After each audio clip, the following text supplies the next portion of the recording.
আল্লাহ তাআলা কিয়ামতের কঠিন ময়দানে যেদিন স্বামী স্ত্রীকে চিনবে না, স্ত্রী স্বামীকে দেখে পালিয়ে যাবে, বন্ধু বন্ধুরে চিনবে না, পীর সাহেব মুরিদরে চিনবে না, মুরিদ পীর সাহেবরে চিনবে না, দলের কর্মী তার নেতারে চিনবে না, নেতা তার কর্মীরে চিনবে না, বন্ধু বন্ধুরে দেখে পালাবে। এই কঠিন মুহূর্তে সূর্যটা মাথার কাছে চলে আসবে, জমিনটা তামার জমিন হবে, আজকের জমিনের মতো নয়। মানুষ ঘর্মাক্ত, ক্লান্ত, শ্রান্ত মাথার মগজগুলো কানের ছিদ্র আর নাকের ছিদ্র দিয়ে বেয়ে বেয়ে পড়বে। বিশ্বনবী ফরমান, কিয়ামতের ওই কঠিন ময়দানে 7 শ্রেণীর ব্যক্তিকে রব্বুল আলামিন তার আরশের নিচে ছায়া দিবেন।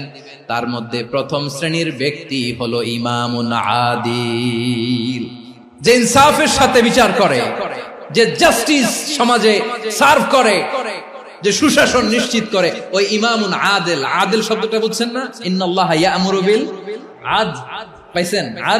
আদিল।